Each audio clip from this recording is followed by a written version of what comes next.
future of America, and these three kids stood up to the oppressive, ridiculous school and said, you know what? That was our routine. We're not going to fold because it's insane, and we'll see you later. That's got to give you some hope, Miller. Last word.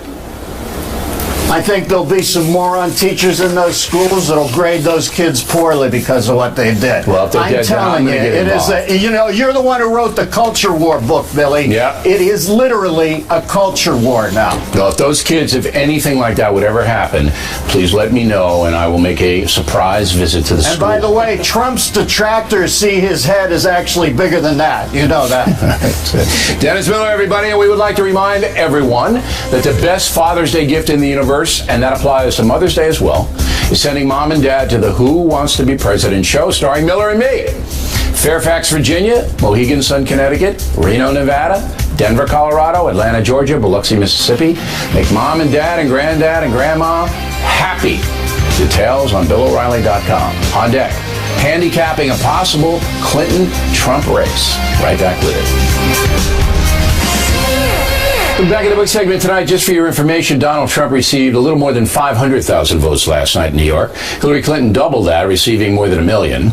And that's what Mr. Trump will be up against. Big states like California, Illinois, New York, heavily weighted toward the Democratic Party. Listen how Frank Luntz will be handicapping the presidential race. So right now, give me odds on Hillary Clinton winning the presidency.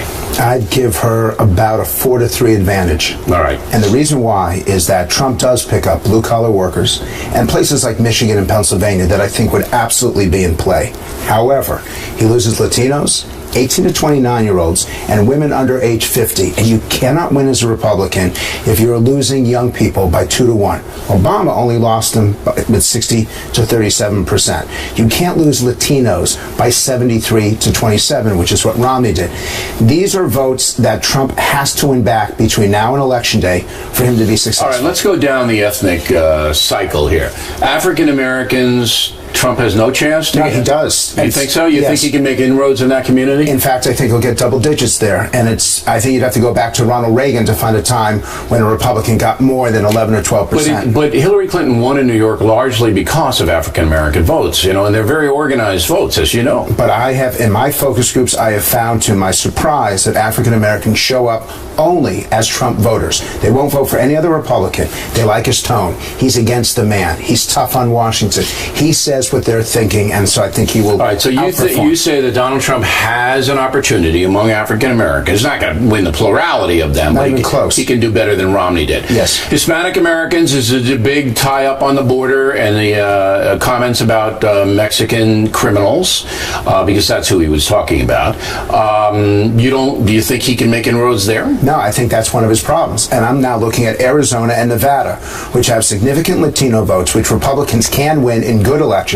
They have been winning Arizona. I think Trump's going to have a problem there because the Latino vote... He did okay with Latinos in Nevada in the primary. In the primary, right. But that is different. When independents and conservative Democrats are voting and they're rejecting you, then you have a problem. All right, so he's going to have a hard time with the Hispanic precincts. Younger people, younger voters, say under 35. Let's have that as a cutoff, 35. Trump should appeal to them. He's got charisma, a television background. They understand what he's saying. He's a blunt guy, no? And they're angry at Hillary Clinton for hurting their man, Bernie Sanders. Sanders is more popular among 18 to 34-year-olds than even Barack Obama. Do you think you're going to hold a grudge that she wiped Sanders out? They may.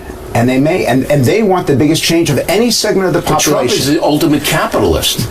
So if they're going for the socialist, correct, they can look at Trump as a more opposite person on earth. Except that they will look at Trump as bringing about the kind of change. They hate the system. They think it's worked against them. They think it really is rigged. And they believe that they desperately want change. Now, they are aligned with Hillary Clinton ideologically.